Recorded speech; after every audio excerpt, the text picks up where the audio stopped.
Ladies and gentlemen, welcome back to Bladecast TV. I am Victor, returning, and also returning is the amazing and brilliant commentator that is Thunderbeu. Dude, how's it going? It's going great, honestly. I'm glad to be back. Glad to see Warband still kicking despite the massive failure that was Bannerlord. So it's Yeah, great to see it.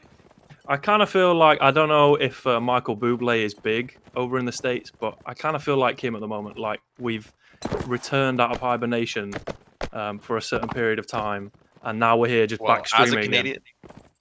As a Canadian myself, Michael Bublé, we do like him here in Canada. I'm pretty sure he's There you Canadian, go, so then. we're a Yeah, big fan, and I like that analogy. yeah. So this is basically where we are, and I remember it was actually Deacon, maybe I think it was about a year ago now, when I was streaming with him, and I asked him why is it that we keep on coming back to this game, and now Bannerlord's released, and here we are once again back in Warband, and he came up with the analogy which I think perfectly sums it up.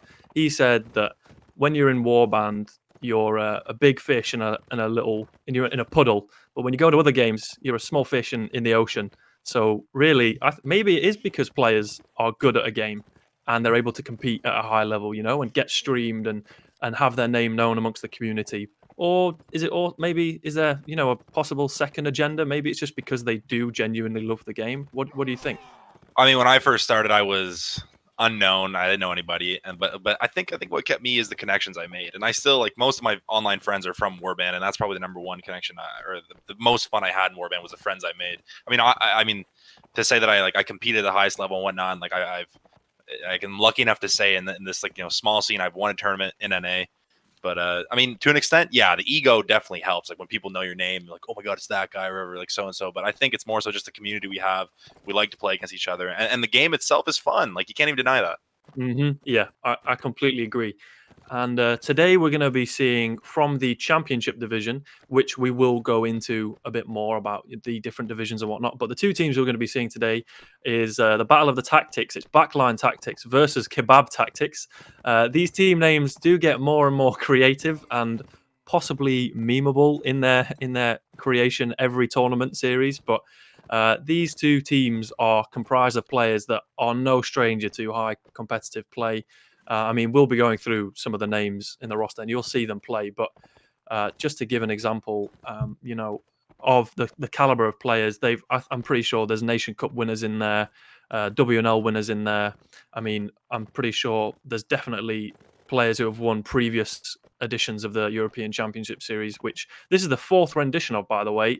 Once again, the dynamic tournament hosting duo of Scar and Deacon returning once again.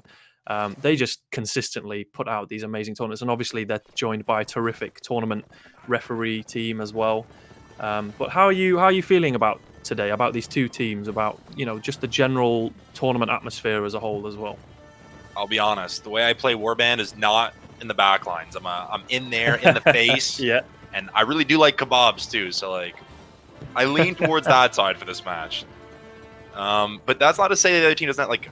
While obviously you look at the Kebab Tactics team and that one's like, wow, like that's star power there. But like you were telling me earlier, that this other team, Warband's always been like a weird game in a sense where like, sure, star powers help, but like there's always been those teams which is like, who really are these guys? They don't look that good like individually, but when they come together, they're just like really good. They have solid play and all that. And I feel like that's kind of what Blackline Tactics is like looking to do against this like star-studded roster they're against.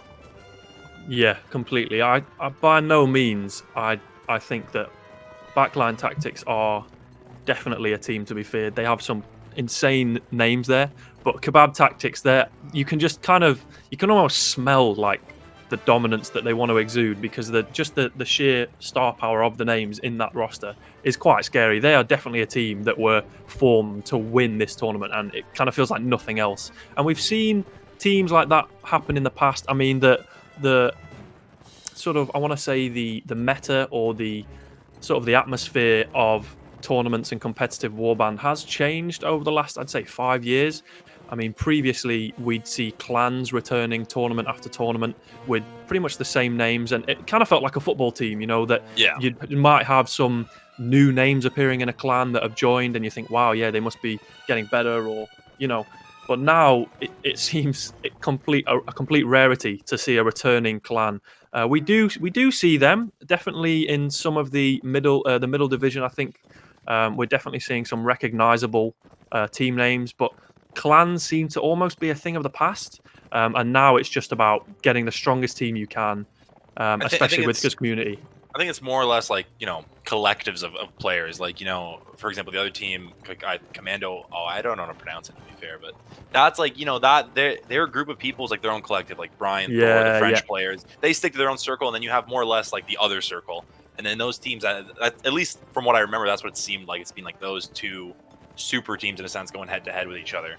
But I personally, Yeah. I've always been a fan of watching teams like that, like Backline Tactics coming in and trying to like ruin shit like that. Like, I forget what I Mm, think it was, maybe a couple like a later WNL where Irish Rebels, maybe, I think they beat, I forget who they beat, but they went to the finals against AE. It was like maybe mm. a bit of a shocker. They weren't exactly the star power team. Maybe I forget, I don't know if Freelancers was around back then, but I've always been a fan of watching like, the underdog team Yeah. shit on like the big teams. Yeah, yeah, definitely. I think it might have been one of the later WNLs. Yeah, I think yeah there I just was. remember Desolation Valley was banned permanently for that fucking match because AE went all cav Yeah, and just like took a big yeah, shit on whoever they were playing against. It was a massacre. yeah, yeah. I think we've definitely, without a doubt, the way that teams play have shaped the competitive landscape, and so we're definitely going to be seeing teams, as like you said, groups of players playing together that have played together for a long time, and they just happen to be under a different name. But the first map we're going to see today is River Village, Saunas versus Rodox, and I believe Yeah, this is they are going live. live. So Thunder, I'm gonna hand it over to you, bro. Kick us off. I know, bro. Once I get the streamer, I wish there was like a ID somebody for streamer. Oh, anyways, here we go. Here we go. So yeah, I mean, typically I guess teams would still go for the windmill on this map. That is like the hardest flag to push and the easiest one to hold. So we're gonna have the Rodox side. That's Kebab Tactics heading up towards the windmill. What's their comp here? Is it 2-2-4? That's what it looks like. Yeah. Yeah, nothing. Oh, or is that 3 crossbows? I think it's 3 actually. Oh wait, never mind. Oh wait, it is. It is. Yes, it is. Interesting. Interesting indeed. And then the other side there over with the Serenids, they're going for the more traditional 2-2-4. Okay, well, how do you think it's going to play out then? The huge crossfire on the flag? I mean, they're definitely wanting to set that up, and especially with this early flag spawn that's already come over on the windmill. I'm definitely seeing some sort of. See, I like this action though. I Oh, like but this the action cover coming in already. Tactics. They're going right towards the crossbow there. It's Sam who's stuck in the corner. Bump Lance comes in, but Sigs gets a couch on Rainbow. It's one of their archers down, left behind. Premature push. Oh, Menethil, great shot on Charlini there, but Samu goes down, but that's 2 for 1. 3! Menethil with a disgusting headshot. Oh my god. Oh, and Kebab Tactics just cleaning up right here. That push didn't do too well. I think this should just be cleanup here. 4-1. Kebab Tactics in the heavy lead here. Alex actually gets dismounted here, but looks like nothing doing. Timaeus picks up the kill on Eder. Xerxes gets a shot on Kane. And only 2 of the Backline Tactics player. Oliveran gets bump lanced by Shema, and there's... Well, he should just save here if he can. Doom. I mean... So pretty much what we saw there was Samu goes to the tree there in the corner. Backline Tactics go for the push. Sigs comes in with the couch on Rainbow, got left in the back. And then Menethil just was some crazy shots there, prolonging, Samu's life. And Backline Tactics just crushed them after the imp come in the cav. I mean, that's definitely not the orthodox way of sort of. I mean, they didn't even defend the flag. They just pushed off the flag. The traditional thing to do is to wait by the flag and kind of just hold out. But they definitely did their own thing. They completely, as you said, they pushed Rainbow, who was kind of like left out by himself. The Cav just completely decimated him with that awesome teamwork from Sigs, and I believe it might have been Shema. I can't remember who the other Cav who came and bumped him was, but that was so clean and so quick, and definitely Kebab Tactics like kind of putting their stamp on this game. They're here to win and not mess around. That round just shows you how small the margin of error has to be. Like, I thought Backline Tactics really had the right play there. Sam was completely isolated, but you see how good Kebab Tactics is. They see their opening, literally a tiny little opening. Rainbow's barely left alone, and he gets crushed. So there's literally no room for error here. Yeah, this is high level play. I wouldn't have said that there was anything wrong with what Backline Tactics were doing, but they just weren't able to react quick enough, and so they were punished for it. Now here the flag's gonna spawn in the village. Backline or Kebab Tactics already has us pretty high up, to be honest. Halfway, and they're gonna trek across the river. Those crossbows are gonna be taking free shots at them. And I think Kebab Tactics with their 3 crossbows, they should be, you know, theoretically favored for the 2 inf, but we'll see. The engage is gonna begin. You would think so. Xerxes dragging them across the bridge here. Oh, 2 kills quickly go the way of Kebab Tactics. Meadow and Shema. 6 though, couches Xerxes, but Sir Alex comes and gets the kill back. Kane picks up the kill on Samu. This isn't over. This fight is spread. It's very spread right now, yeah. Backline Tactics boys fighting. Charlene gets stabbed in the back. And it looks like Kebab Tactics may be taking control. Wow. Kane gets killed back, but oh, Menethil and Hunt. Man, Menethil in these fights, if you notice, he's just putting in work. Oh yeah, absolutely. His damage must be insanely like, and maybe the 3 crossbows is throwing them off, but I think if you're playing against this right now, you have to go after Menethil. You have to stop him because he is just putting in work. I mean, not to say that the rest of the team isn't, but like I feel like his impact is so noticeable for me right now. Yeah, it's actually quite scary, like how much damage he's able to output, especially because you would think with the extra infantry. Well, actually, oh no, are we seeing?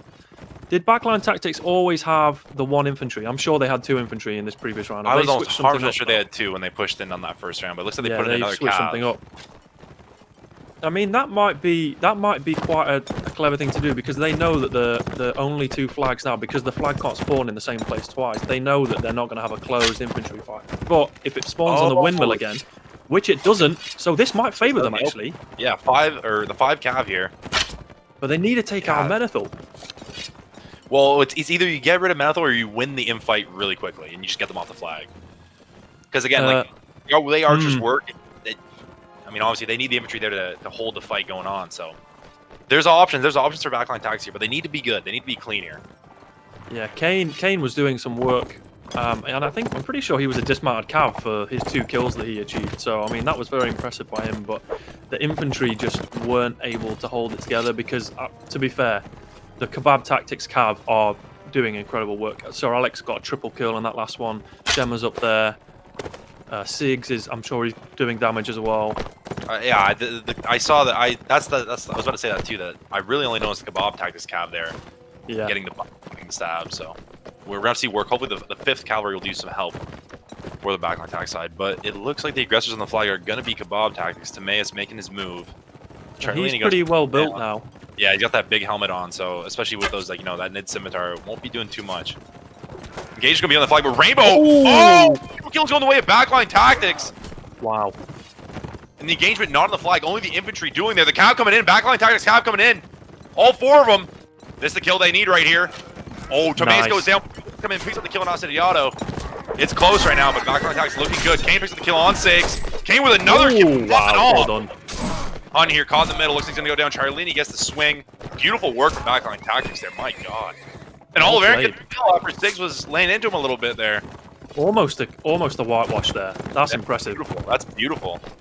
Especially, and, you know, it takes, with the armor. It takes the mental fortitude. When you get smashed 2-0 in the way they did, it's very hard to just say, like, you know, fuck it. Let's come back and win around big like that. So 100%. Yeah, it's definitely, it requires focus that you can easily just, especially because Charlene was completely by himself. And I mean, as was the Kebab Tactics infantry. However, what they didn't do, which they have done previously, is they didn't leave him alone. The cav came in and actually did work.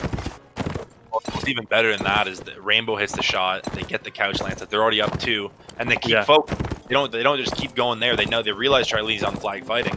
They go back and help him, and just secure the round like that. Yeah, those opening 2 kills really made a big difference. Rainbow really playing well there, as well as the infantry or the cav who got that kill as well. And Kane really putting in the work there towards the end of the round, just securing it, closing it out. Yeah, it was a really good team effort. I think they were coordinated a lot better than they have been previously. So hopefully it carries on. Looking, it's going to spawn in the village again. We already saw Kebab Tactics takes this round. Maybe the Backline Tactics will change it up. But you know, for them that's just important. I think for them to get one, you know, get the 1 win. Put yourself back. The momentum's shifting right now, so. Yeah, they should be feeling good. They've shown that they can take these rounds, so there's nothing stopping them in terms of their skill. It's just whether or not they're allowing themselves to be outplayed. Already going for the different approach here. Instead of going right through across into the flag, they're going to go around to the back entrance. And then, are they still running the same comp here with the 5 cav? They are, yeah. They are, yeah. Interesting tactic there, because they knew that it could possibly spawn there. This is their signal getting hit.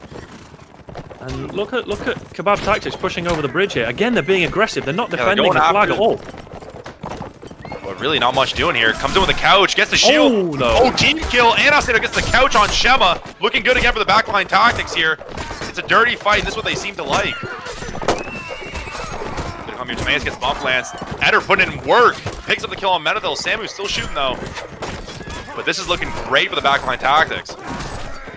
Rainbow gets a nice shot there on Alex. Should just be clean up here. Charlene gets Xerxes. Backline Tactics putting in work. Hun gets their consolation kill, it seems like. Wow. Okay. Wow. That was fair. Oh. I did not think they were going to win that at all. I really didn't. Me neither. It looked bad. They were caught out as well. I'm pretty sure that there was either an archer or an infantry left over on the other side of the bridge. And I thought Kebab Tactics, again, they took me by surprise when they pushed over the bridge altogether. They left the flag, but then they weren't able to capitalize on that lone archer or infantry. I can't remember who they got. I just genuinely thought, well, whoever that is going to die. But somehow they survived. It was one of the archers, because Charlene and another archer went to the flag, and they chased them back around the bridge. But those cav are putting in work. I was watching that. It was like a dirty fight, if that makes any sense. And those cav were really just all those hits. The cav definitely took that last round. Very impressive from Backline Tactics. Oh yeah, definitely good work. And that's it. You know, all it takes, like, you're down 2-0, you got smashed twice, but all of a sudden you smash them twice in a row. The momentum's totally on your side, and they showed that they can come back. And now we'll see. Sam was going to go to the exact same spot. But they can't make this. They can't make the same mistake though. If they make the same mistake as they did by underappreciating what Kebab Tactics can do, especially with this flag, which they lost in the first round. So they're going in again, but Samu's going to completely back up, not opting to do the same thing. It's going to be Charlene, and who's that other archer behind him? Okay, so they've set up their own archer now. The Tree Keanu just taking shots at them. And this looks good for Backline Tactics, honestly. And also, just take a look at Charlene. He's armored up. He's going to be hard to kill. Kebab look nervous. They look nervous. They're not being normally aggressive. Look at their cavalry, too, just completely in the corner right here. That is very non-typical from what we've seen. They've got so 5 far. cav as well. Why are they not using matched them? Up. And the engage is going to begin. Charlene gets bumped down. Doesn't suffer any serious damage. Samu in trouble, getting smashed. But the Backline Tactics have running into each other. It's going to be Eder getting dismounted. But Rainbow gets the kill on 6. Eder dismounted on Samu. Will he get the kill here? Oh, Rainbow with another shot, and Eder gets the kill on Samu. The flag fight has begun, but Xerxes gets the kill on Charlene. That's the only infantry down. Kane gets the couch. Methil picks the kill on Oliver. It's not over yet. Oh, they're just pouring bodies on the flag. It's just like a total battle. Xerxes putting it, but Rainbow's putting in work. Refuses to let his team lose here. And Backline Tactics. But Shema, it's so close. 2 versus 4, totally winnable. Shema goes down. They should be cleaned up. Wow. Oh my god, what a round. That was insane. Oh, it was. The fight there was going back and forth, and then Backline Tactics really just squeaked out at the end there, squeezing everything they had left. That could have gone either way on the flag. I gotta say though, huge performance from Kane and Rainbow there to pull them back. Oh, brilliant play. Those are the players that you need to just step up, because if you don't have a consistent player who you can just rely on, and Charlene, to give him credit, he worked very hard. I'm pretty sure his shield went down very early on. He got couched, and he was just blocking left, right, and center. But even with all of his armor and his skill, he just couldn't survive. He was just getting pummeled on. It's hard to recognize how important it is, and like every extra second as an infantry to survive on that flag and delay, keep that round a bit more. Give your cav more time to work. Give the archer more time to work. Rainbow there over time just kept getting shot after shot. So huge props to him there. But like just to think, from the first 2 rounds, from the first round alone, it looked like to me that Backline Tactics was in big trouble. But they really managed to pull it back. Yeah, that was again, and as well as the fact that Kebab Tactics had 3 crossbows at the end there, and you would favor those 3 crossbows, especially when you've got names like who they have shooting for them. Samu, to be fair to him, he got very, very lucky early on in that round. He was caught up against that fence, and I can't remember who it was. There was either it was one of the Cav from Backline Tactics were coming in to couch him, and somehow he wasn't killed. I have no idea how that happened. The lance must have got caught in the fence or something, but he had a few extra seconds in that round that he probably didn't rightly deserve. But to be fair to him, he was just being completely isolated. The Kebab Tactics weren't being as aggressive as they normally were in the previous rounds that saw them win. I think it was Backline Tactics, that turned it around and just turned up. Really well played from them. Mental fortitude at its finest. And the way they went out that round, they took the information they had from last round. They went, Samu backed up, and then when he was just sitting there in the open, they made a good push there with the Cav. Charlini, he fought on the flag well there, but especially it seems like when these fights just get to a big group fight where Cav and Inf are just going at it, the Backline Tactics actually seems to have the advantage there. Yeah, I would agree. It wasn't very. I was actually quite surprised. I wasn't sure which faction would be favoured on this map because both. I think it's actually quite well balanced because both factions kind of have their strengths and weaknesses that play out on an open map such as this. I think regardless, I'd give the nod to Tyranids on this map just because of how poor Rodok Cavalry actually is. But I agree with you. Yeah. I don't think it's not as bad as one could say. The crossbows hit really hard on those horses, on the Tyranid horses. So yeah. And obviously, we did see Kebab Tactics take 2 rounds early on. Yeah, absolutely. I mean, that's what's more impressive. The fact that they came back from behind as well, that it wasn't just a clean run for Backline, that the fact that they came back from 2-0 down and brought it all the way back to 3-2, that to me is more impressive. And it's amazing the fact that they win the round and then they go into the next set feeling like it's a 3-0. Yeah, definitely. You're definitely going to be riding high on the clouds on that point. If you'd won 3-2, coming back from 2-0 down, yeah, you're definitely, the momentum's in your side. Also, archers, at least from my experience, when they're hot, and Rainbow right now is like, he's hot. Yeah, he's on it. Yeah, so hopefully you can ride him some more. Kane was playing amazingly as well, so Backline Tactics has to be right now, but Kebab Tactics, obviously the experienced team they are, it hurts, but it shouldn't hurt that bad. No, I think they've just played so many rounds of Warband that they know they've just got to focus on the next one, and they've got some incredible players. Menethil, Sir Alex, Shemmer, Gibby, Sigs, just to name a few. Their entire roster is just built of legendary players. It seems like so. With people like Menethil, who can just play infantry and archer at elite level. He's definitely someone who can help bring the team back to where they need to be, and I'm sure Gibby leading will be very aware of that. It looks like we're still waiting here. Team strategizing. You think it's time to get faster at this. Yeah, you would think so, but this little lull gives us a chance to explain a little bit about the tournament format, actually. Because I'm unaware as well. I mean, it's digressed from the normal format that the ECS was famous for. So now what we had was teams were divided into groups to prepare them to be seeded into divisions. So we had a couple of weeks, I think it was 3 or 4 weeks. We did have an extra week. There was groups A to D, and they fought a series of matches to place them. And I believe it was something like the top 2 teams, or maybe the top team, I'm not too sure, would go into the championship group, and then we had the top division, and the winner of this top division, by the way, would be crowned European Championship champions. But we do have 2 other divisions as well. We have the Challenger division, and then we also have is it the Masters division? Yeah, the Masters division is the middle, and the Challenger is the, I want to say, bottom. Yeah, but yeah, so each division will be duking it out amongst themselves to claim the top spot. But they've been seeded into that division, so it's not like they've been just plunked in there without having a chance to prove their mettle, sort of thing. Right, because it's always happened every once in a while that you have a team in whatever it was, B division or C division, just really outperforming, and yeah. So this way it keeps the fairness, at least in my eyes. Yeah, definitely. I think the right teams are in the right places. And so we're gonna get started here. Side switch, obviously, it's gonna be 2 infantry, and is that 1 crossbow? Again, they want, or never mind. I see that one down there. It's gonna be 224 from BT, and KT. Well, Flag's actually gonna spawn in the open here for the Saranids. And I think this is probably the best spawn, especially for like mid and that spawn as well, if that makes any sense. Yeah.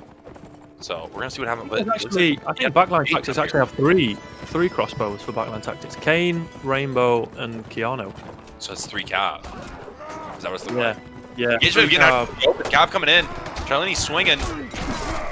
Oh, first kill goes towards KT. Gibby gets killed, but Doom gets right back on on Sigs. Here it's a dirty fight, but kills going back and forth.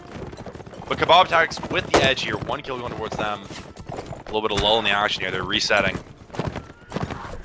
Interesting engagement out there in the open. Yeah, they definitely seem to clash at an awkward point on the map. Kane's getting a little bit isolated here at the moment. Might be in a bit of trouble. He's been completely left alone. Oh, but Kane with a dirt shot. Oh my goodness. Keeping Kane alive, and the BT, oh my goodness, taking advantage. KT falling asleep there, trying to get the kill on Kane, relaxing a bit too much. And the backline tactics not giving them any breathing room. Oh my goodness. Oh, great shot. It's a 4 versus 3. It's not over yet. Doom getting the kill though on Xerxes. Oh, Samu with the last, the dying effort shot. Doom in the 1v1 though against Samu with the lance. Oh my days. Okay, gets the kill there, What did he do? Why has he done this? Okay, well, wow. First off, that was a very broken engagement throughout the whole round. And it feels like Kebab should have just cleaned that up. They had Kane there, but you know, getting a bit too like relaxed. Oh, he's just alone. We'll pick up the kill here. Shot and Cap comes in. Wow, I really didn't see it going that way at all. I mean, well played to Kane for remaining composed in that situation. He was surrounded by 3 enemy players, and I thought his cav was too late to the rescue, but somehow he survived. His cav came, and then Kebab Tactics were just stood with their pants down, and they were like, well, we couldn't kill Kane, so we're just going to die.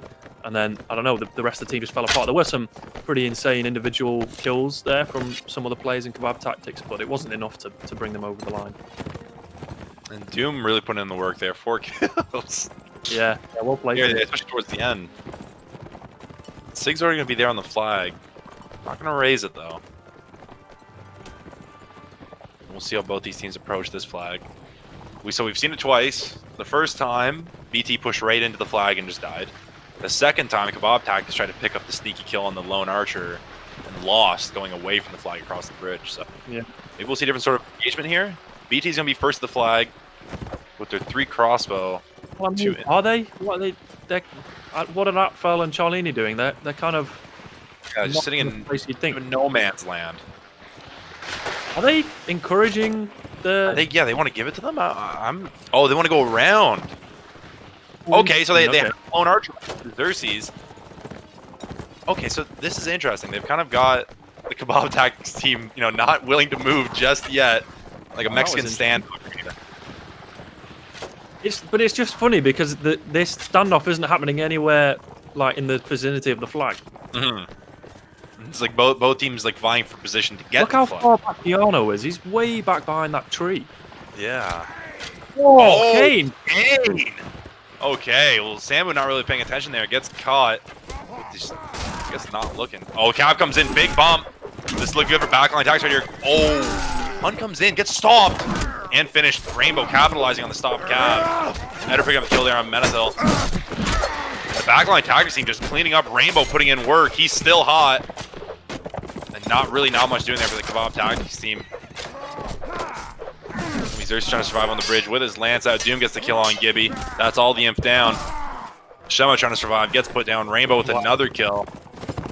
Wow. I was watching Kane during that fight, and he was in a very good position. It seemed like the Kebab Tactics were very aware of how caught out they were. They were really in an awkward position to try and get over the bridge, towards the flag. And then once they were engaged, the crossbows were just having free roam until Kane was engaged by Sir Alex, who was dismounted. But Sir Alex is a guy that you want on a horseback, and he was just engaged with Kane pretty much the whole round.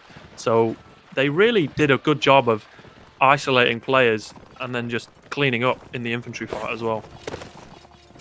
Well, I mean, you could say the momentum really is riding towards the BT side, but we saw this in the first set.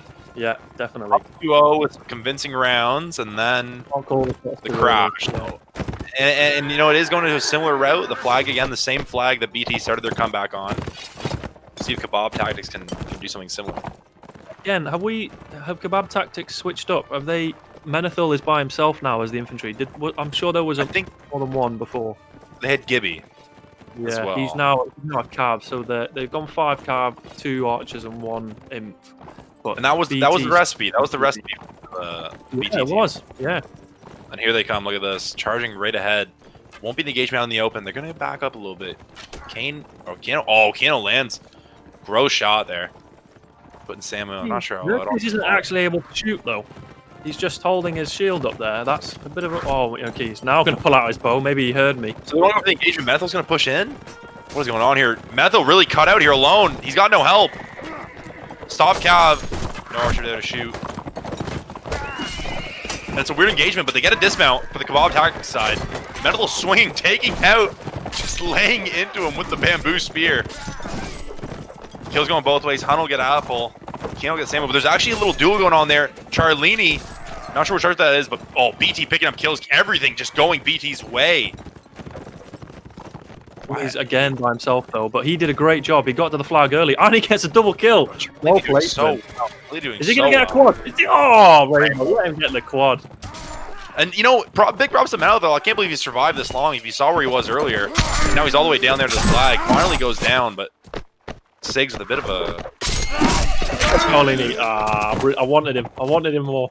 But they didn't give it to him. That was very, very brave play from Charlini. He went on the flag early, and he actually was able to occupy about 2 or 3 players. Shema came in and tried to kill him early on, but he actually got reared up.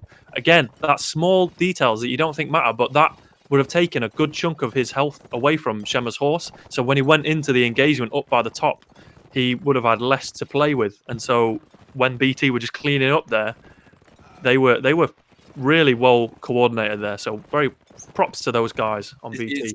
It seems like the BT Cav just have a much better hive mind. They're always going after stuff together, whereas the KT Cav are a bit more split up. They're going after individual targets, and maybe that's what's hurting them in these fights.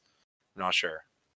It's so surprising though, because it was KT who at the start of the match were the ones with the hive mind. You know, they were just being so aggressive, and they just honed in on just isolated players. And I thought, wow, if this is going to be what the rest of the game is going to be like, this is going to be quick work. But then BT, literally, it took them one extra round, and they came back, and they haven't stopped since.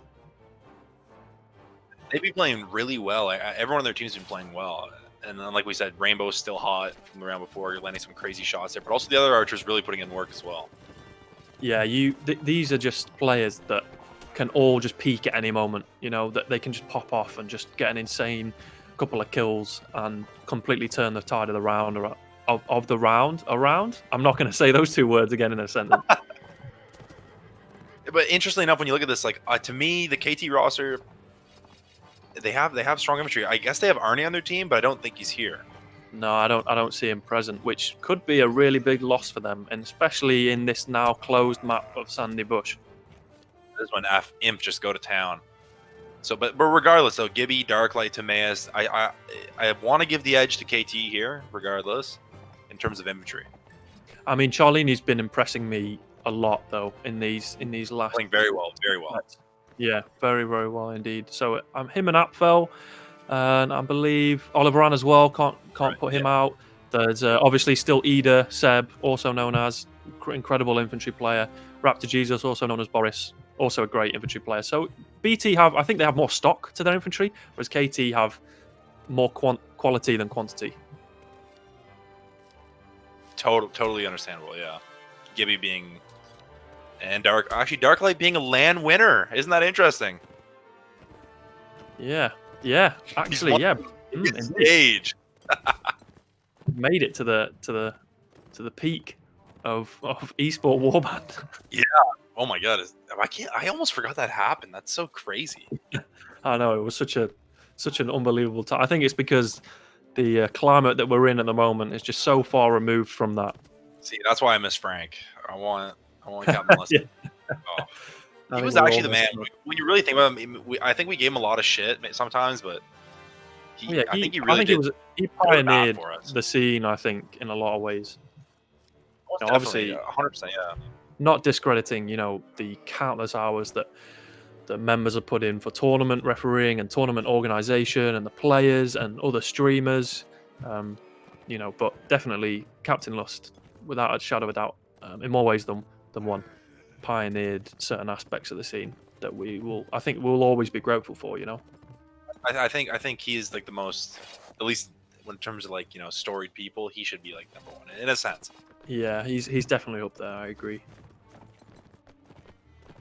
But now we've got some memory still of him in the game. This is his map that he created. Right. It Yeah. had controversy over the years. Some players think it should be completely just swept aside. They don't know why it's still in the competitive pool, and other players are like, "Don't be ridiculous. This is a staple piece of competitive warband. It should remain in its I rightful think this place in the map pool." is 100% should stay.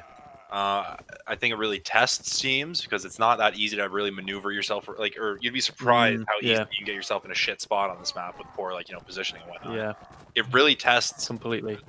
I think a lot of the maps put the onus on like infantry, like make it really hard, big and open, cavalry and shit like that. But like here, it's like Yeah, the other classes really got to play a bit harder. Like cavalry, very hard to play well on this map.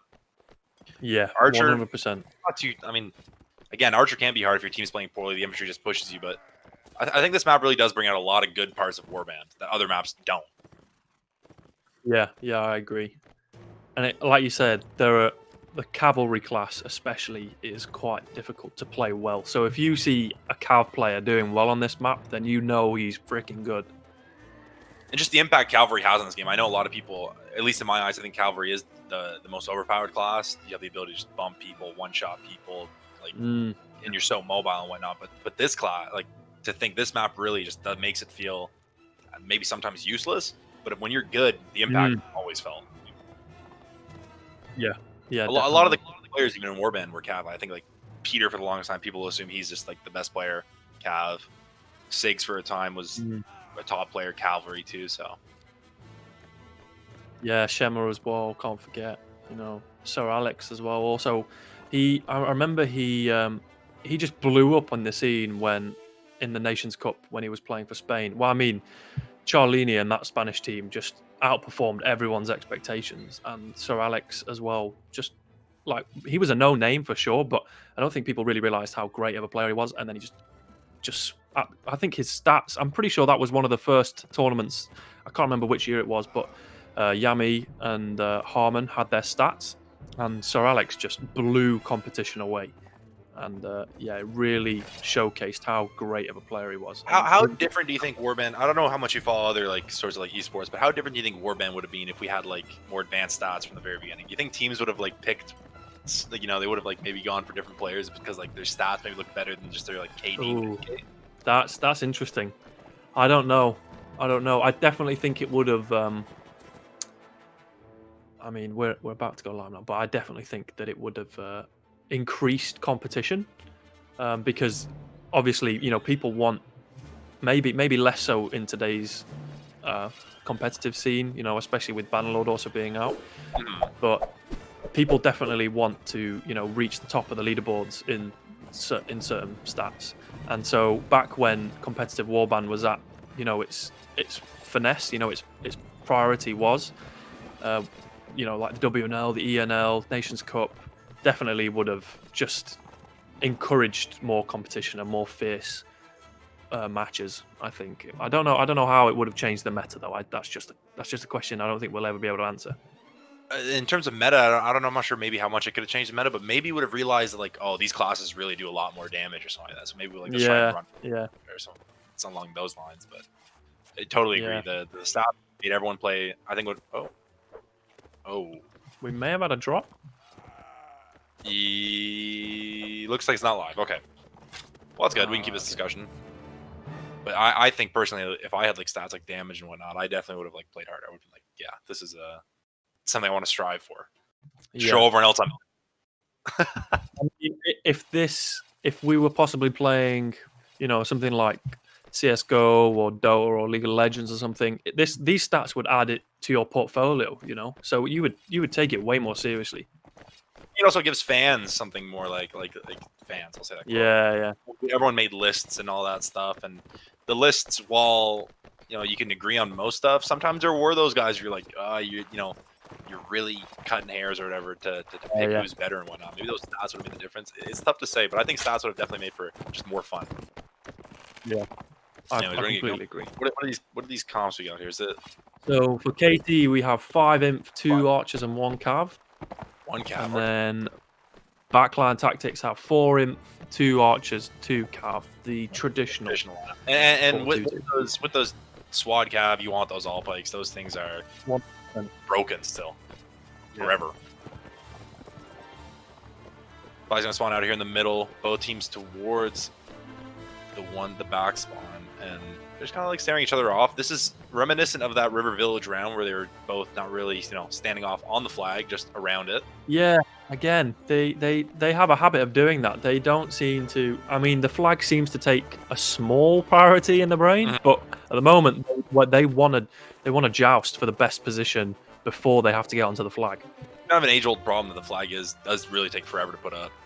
So it's, I mean, especially when you're both close, the flag doesn't matter that much because both teams can just make it to the flag in time to stop. So, but it looks like KT will be the first team to make a move. They are going to take the flag. 5 imp, right? This might be exactly what they want, but yeah, the cav it is the most open flag. The cav can put in work. Look how squished they are, though. It's very tight against the wall. They're just pushing in. Let's see how it goes. The infantry begins. Cav coming in from the back. Misses the swing there. He's actually stopped. Could this be trouble? First kill, all of Varen. Oh, kill's going towards the KT side, but BT Doom trying to get one back. Kane lands a nice shot there on Menethil. It's very even, only up 1 for the KT side. Oh, but Alex really putting in the work here. Good work there. And they even had the crossbow top. Kane just firing. Landed a nice shot, but BT just couldn't really hold on. Sir Alex put in great work there. Big swings. That's so impressive considering he was not only by himself as a cav player, but he's also a road up cav against a Swadian cav. That's If that's not a testament to his ability, then I don't know what else could be. It's just the engagement there. They had the infantry, and they really played it perfectly, especially for this flag, right? It's the most open flag. They smushed the wall. Their infantry went in there and fought. Alex did exactly what he had to do: get bumps, land swings, and just they clean that round. They take it pretty soundly, actually. The BT player is going to save here. Swadia. Yeah. I do think BT they had the upper hand before KT moved, but then once KT moved, it seemed like Backline Tactics didn't really know how to sort of move towards the flag, and they just didn't win the fight. Pretty much just came down to that. They ended up just losing. I feel like the position was pretty equal, but they just didn't have it. Yeah, so very, very well played from Sir Alex there. I definitely think he won the round for his team, I have to say. The bumps, the first kill on Oliver in there just snowballed the rest. Yeah, similar KT actually. They're going to move around, but the flag's going to spawn right behind them. And 5 infantry on this flag. This is I don't envy them. Very hard right here. Yeah, very hard for BT right here. I wonder which way they're going to go. Right, I'm not sure either. I'm not sure what side is better. Both kind of suck, in my opinion. Yeah, I think it is possible that pushing from the other spawn. Oh no, Charlie had second thoughts. He was about to. Kane is still going to go around, but he needs to be very wary of Sir Alex. He's got both cav with him, but he can easily get headshot as well at any point. But the KT team's splitting up a little bit here. They need to make a call right here. That inf is completely alone. If they make a move on him, this could be very good for the BT side. But that was such a pivotal moment. If BT was aware that KT had moved out in the beginning there, they could have maybe capitalized on that. Yeah, and not even the crossbow was really in great position to fire on that. 4 infantry could have just gone in and mauled them down, but looks like that was a big moment. Still just putting the flag up, KT patiently putting it up. Wait for the engagement. They're moving in. Yeah, they're surrounded. Like crossbows all around them. The fight begins. Opting to put his shield away, but gets put down immediately. 1 kill going each way. Menethil goes down. Charlene goes down. Lighter goes down, but the shots. Xerxes putting in Doom. Getting the kill on Gibby. It's going back and forth. Raptor, Jesus, picks the kill on Shema. But goes right down after. 3 versus 5. Oh, Samu with the drop. Yeah. Uh-oh. It was early in the round as well. Well, early in the Okay, so 3 versus 4, totally. Doom getting the kills, a 3 versus 3. Oh, come in. Word. Putting in the work. Will he get the next? Oh, he's getting a bit risky there, actually. Being very ballsy. Oh, takes the swing. Could have gone down there. Oh, wow. I'm getting a bit too careless. Oh! Oh, my God. Wow. That was that was very, very tight at the end.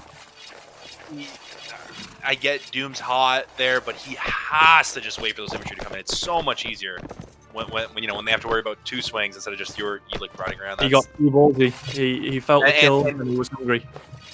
And what's that saying? Like, giveth, God giveth, but he also taketh. Yeah. So yeah. Doom there was giving them all he had, and then all of a sudden he just fucked it up. Yeah. He bit off more than he could chew, really. Like he had a couple of kills. He should have waited, like we said. And that also when Samu, I actually saw when Samu dropped. It was quite literally as they were pushing. He pushed over the stairs, dropped down, and just kept on going. And I thought, okay, is he going to try and take Keanu? And to be fair to him, Keanu didn't even see him. So I thought, wow, this is really sneaky. But then he just kept on going into the wall. And I thought, well, that's very unfortunate because that is an extra crossbow that they really sorely needed in that close quarters engagement. Well, he's going to be in the graveyard spawn. They've set the wall up out front. Doom's taken such a big hit, but he has taken Sir Alex down, who's now going to go in and probably help out in the engagement. Oh, but he's still going KT side. 2 of them instantly going quick. Doom comes in, but he gets shot immediately by Xerxes. King is killing Alex, but it's all for naught, it seems like. The KT team just wiping them out. Keanu is so alone. Just smashing them. Oh, and Boris goes out as well. So many drops in this game. What is going on? This is a cursed server. My goodness. The irony of this being a German server as well, and Boris being a German dropping out on this server. That's not what you want.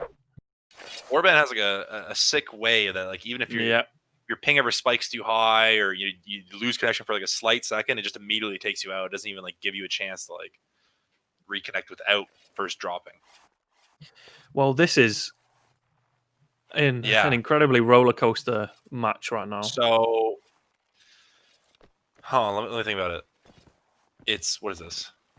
It's 6-5. Yeah. For BT. Yeah. 6-5. That is true. So if you're BT, you don't need to win. You just need 2 to tie. Yeah. But you really do want. So you want to win. It all comes down to this last set. It all comes down to this last set. Which is what you love to see, really. Absolutely, yeah. This is what you want to see. You want to see everything come down to the last set. But I really think that Doom's sort of performance at the end of that second or whatever round it was needs to serve as sort of a overarching metaphor for how BT need to handle this now. They've played very well. That last set, just brush it off. Take note of what went wrong, and don't get too greedy at the end here. Don't try too quickly to get rid of KT. They need to be very careful in how they handle this last set. But they can, for sure, they're more than capable of winning. And maybe we'll see them change the comp. They don't have the all pikes anymore. But Alex, we already saw him. He was doing really well, and now you give him that was so impressive from him. The lone Cav doing that amount of work against Swadian Cav as well on a close map. Yeah, it's just very impressive from him. So he's going to be even more eased now as a Swadian Cav. So I am actually quite worried for BT if they don't deal with Sir Alex quickly and win the fight before Sir Alex can make an impact. I don't know. They need to be worried. And I'm not 100% sure if it was just the quality of the inf or the fact that they ran 5, but the BT inf definitely was struggling against yeah, they were. For me, they weren't making their Cav weren't making a big enough impact to say that they were Swadian Cav. They weren't doing enough, and to say there was 2 of them as well, it just wasn't enough for me. Yeah, those all pikes need to be putting in work. You almost one-shot everybody when you hit them, so there's almost no excuse. You should be at least landing once around at least. So yeah, they were being outshined by Sir Alex really, which is again, that's not hard because Sir Alex is a very good player, but that's not what you want. You want to win. You want to be you want to be better than him. You want to use your advantage. So I don't know how it's going to go this next round. I wonder if BT are going to maybe try and mirror the 5-inf tactic, but who knows? We'll have to wait and see. It's probably why the Cav on Rodok is almost just not worth it. The extra amp will serve more. It'll help you survive more and whatnot. But we'll see. I think Rainbow was a bit quiet there too. I don't think we saw too much. Yeah, of him. yeah. I didn't see his usual headshots coming in that round. Yeah, that set. Yeah, definitely. I feel like not that I ever play Archer, but I feel like definitely from a big map like River Village, taking those big shots, now taking like very different kinds of shots. Yeah. Maybe. Yeah, it is. It does. It's a very. It feels more instinctual. Feels more reactive. Your reflexes are tested. Whereas I think in an open, larger map, it's more about your aim and your patience and your timing, maybe. We'll see. I think BT needs him to perform if they want to win. 100%, they'll need some good shots from him. But all in all, what I saw the most is just that infantry. They need the infantry to just stay up longer, especially when you're running more cap. Give Cav time to work. Yeah, absolutely. There, I definitely think that the onus is on the Cav as well. They weren't. To say that there was two of them, it didn't seem like it at all. So. Shining points that we saw Doom has it in him. We saw Doom do really well. He just needs to, he said, scale it back. Don't get overzealous and just throw it all away. But I mean, we talk about the Cav, but that last round where KT won, Sir Alex was dismounted before he was even able to get in with the fight. He didn't participate in the fight at all. So they didn't have any Cav support. Whereas BT had 2 Cav. It was just Inf and their Rangers, and they still were able to beat all of BT's composition. So maybe the problem was deeper. Well, I'm assuming BT will probably run the 5th Inf here, just because they were dominated so badly by it. So I'm curious to see. Yeah, and also just to remind viewers, don't forget to check out the forums. It's at tailworlds.com, and you can have a look at the ECS4 for yourself, see all the teams, see all the rosters. There's a lot of matches going on, especially with the separation of divisions as well. Obviously, we're not the only streamer out there. There's loads of streamers who have been diligently streaming matches for the group stages before this, and will continue to do so in the divisions, and I'm sure in the finals as well. So do check them out. They're all on the forums. There's several of them, but yeah, we have to give thanks to them and also to the referees as well. Tade is refereeing for us today. So yeah, just a small intermittent shout out there. Forgotten heroes of Warband, these staff, man. Like it's down to a fine science now, these tournaments. They run smoothly. 100%. So huge props to them, huge props to everyone. I mean, huge props to the players too. You guys make the community, and you guys who watch. Yeah, that's the thing. So thanks to all those people. We are live though. Yeah, we indeed are live.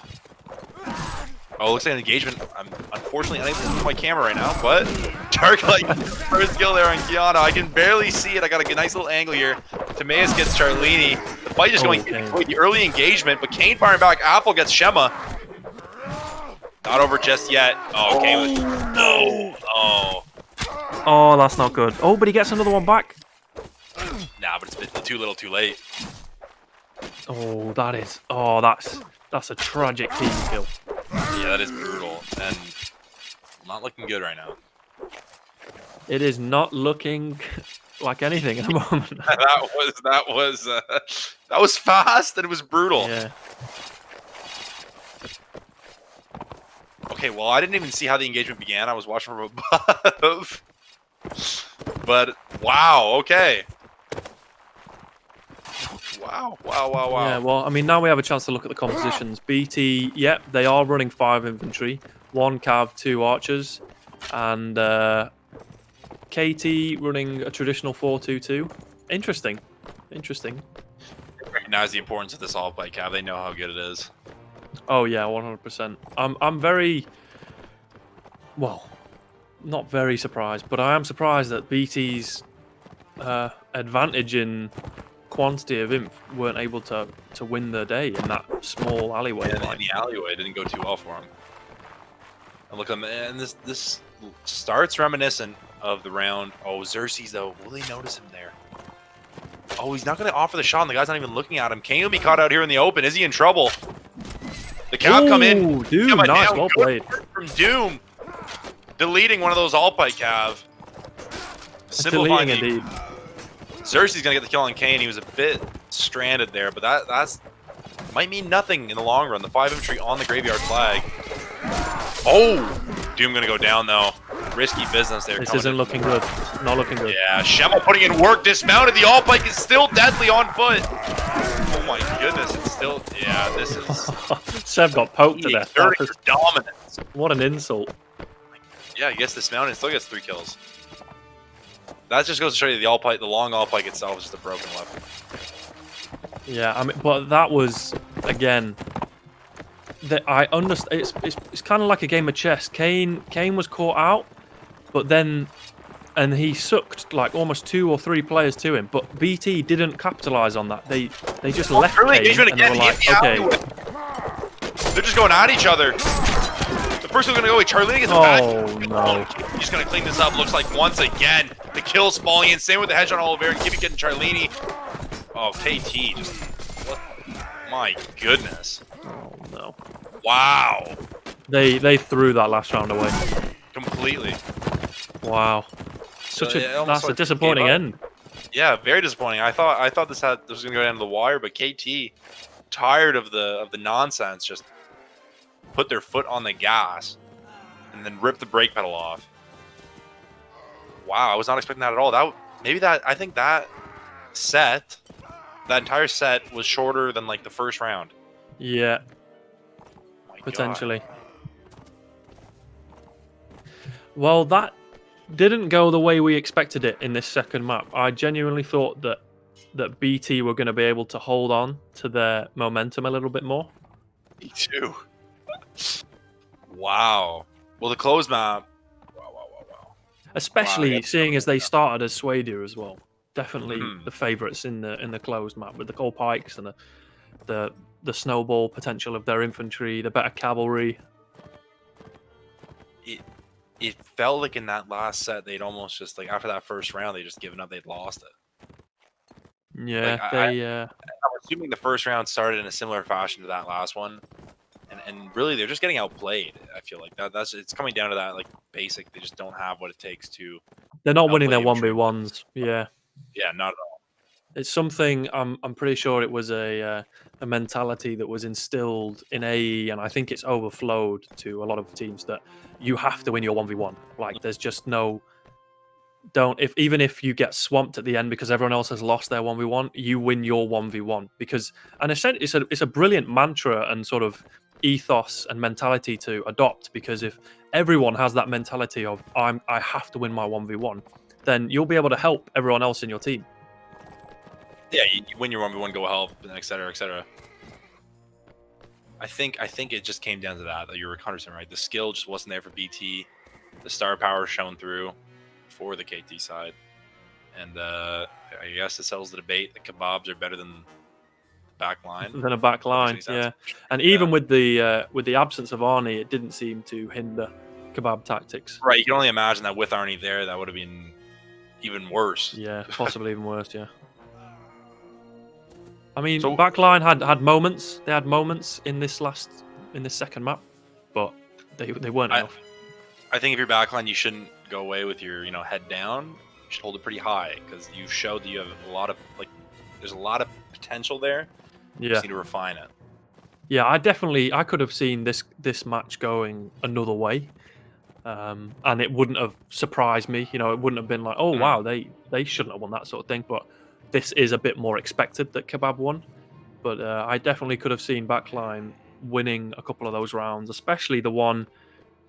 I believe no specificity on Kane, but I remember he team killed Oliveran in that round. Right. And, yeah. I felt that round they definitely could have won. Oliveran was obviously, I think he was an infantry or he might have been a cav. But yeah, they kind of needed every player there. And you also team kills.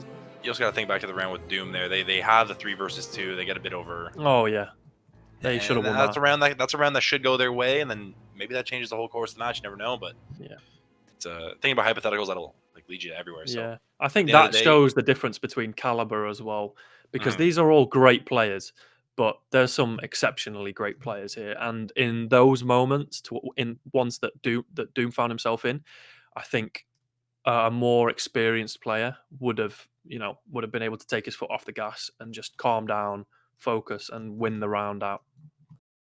100%. When you played long enough, it's just like instinctive. You know that the 3v2 is much easier than just going in and thirsting for that kill. Yeah. Yeah, unlucky to him and unlucky to all of Backline Tactics as well. They put up an incredible fight. They did incredibly well in the first map. I was so surprised at how their mental fortitude was astounding. The fact that they were able to come back from 2-0 down against a team like Kebab Tactics as well, and to win the set, incredible from them. So they're definitely not to be considered as contenders for the So, title so by any means. what else do we have to look forward to? Is there other matches this week, or is it? Yeah, so the other matches going on in the championship division, which is the top division, is Drubafan versus the Real Gigastack, and Snusgang versus Commander Oida. And if that doesn't make sense to any of the listeners, don't be afraid, because it doesn't make sense to me either. Because the team names, as we've mentioned before, change every tournament. So really, we just have to look at the rosters, and then we'll be able to have a good idea of who's going to be winning more, or who we should expect to win more.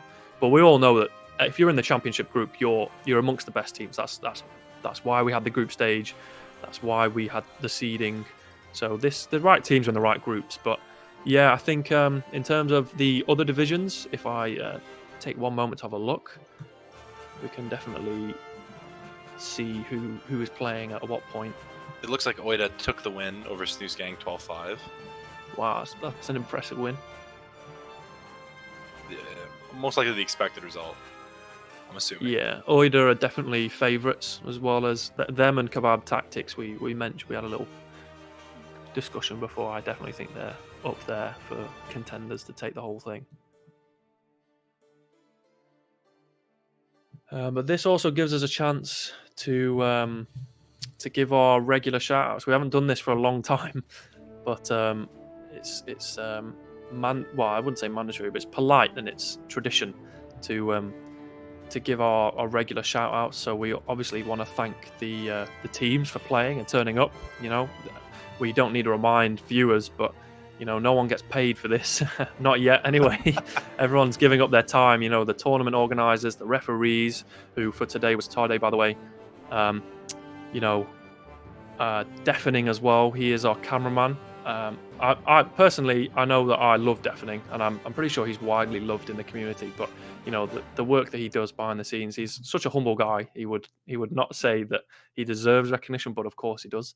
We also want to thank Tade for also his articles that he's been writing and the content that he's producing. Such a valued member of the community. I don't think we can stress this enough, that people like Tade are really the unsung heroes of the community, who just constantly give to a community that I'd argue we may be past our heyday. So to just keep on investing time and energy Second into win. this game, It's our yeah, second win. 100%, yeah.